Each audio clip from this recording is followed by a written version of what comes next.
Now, for more on this trend, I'm joined by international brand consultant Dean Crutchfield. Welcome back to the show. Thanks, Rochelle. Now, Dean, what sort of precedence is there for this sort of split between a CEO and, say, a highly marketable sponsor? Sorry, could you repeat the question? I do apologize, Rochelle.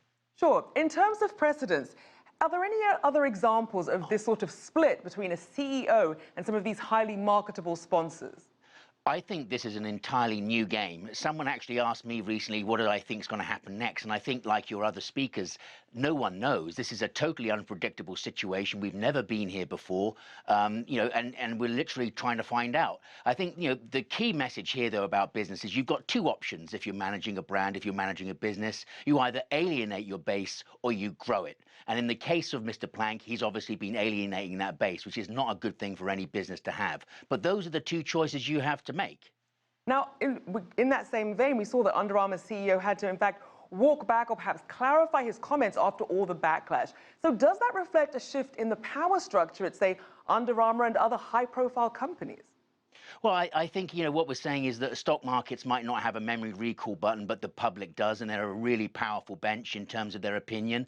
And clearly now they're getting a lot more sway and a lot more say in the decisions that people are making, especially about their businesses. Brands are no longer really personal. Now they're political. And it's a really, a major change that we've never seen before. Now, let's take it to Main Street, because obviously not everyone is a celebrity or a star athlete. So what about everyday workers who in a position where they're trying to really stand up to their bosses in the world of Trump? For example, you have manufacturing CEOs that have views that may conflict with their workers. What can be done?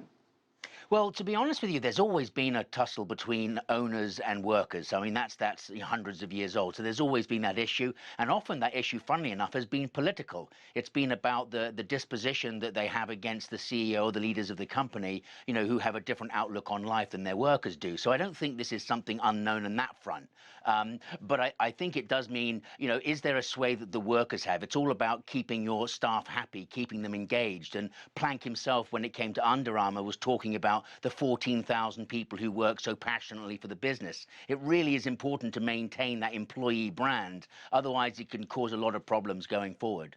Now, let's say you're the CEO of the United States. For example, you have a political, polarizing figure like Trump or a divisive issue. So what are the pros and cons then of CEOs appearing to either take a position or really just stay silent and stay out of the fray? Well, I think we're going to find a large number, given what we're witnessing, who want to stay out of the fray and they don't want to get involved. But I think the more high-profile businesses, even if they're like big B2B businesses, will be under some pressure to be clear about their stand, their values, whether it's the immigration ban and all the other things that are happening. There is going to be questions raised because these are businesses being affected by these potential new laws and these new rules. So that's clearly going to be affecting everybody. And I think the more famous and the bigger the brand, like Under Armour, the more pressure the CEO is under to, in a sense, stand for the values of the company. And when they actually stand up and they're not the same values that customers perceive, then you've got a problem like Under Armour had. Now, on the other side, you have celebrities and employees who are possibly likely to do more vetting now before aligning themselves with a brand or company. How do you see that shifting dynamics? Well, this is the thing that's fascinating. Brands are, they're psychological, they're emotional, they're personal, and we often look to brands like we look for in friends. So we want them to kind of have the same philosophy and the same outlook that we do.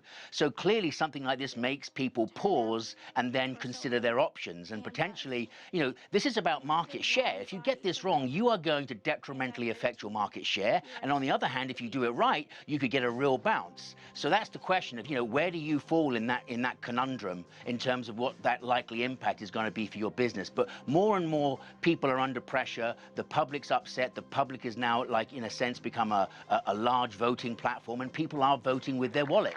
And that's powerful, and that's going to frighten any CEO with regards to their political position or how public they want to make it.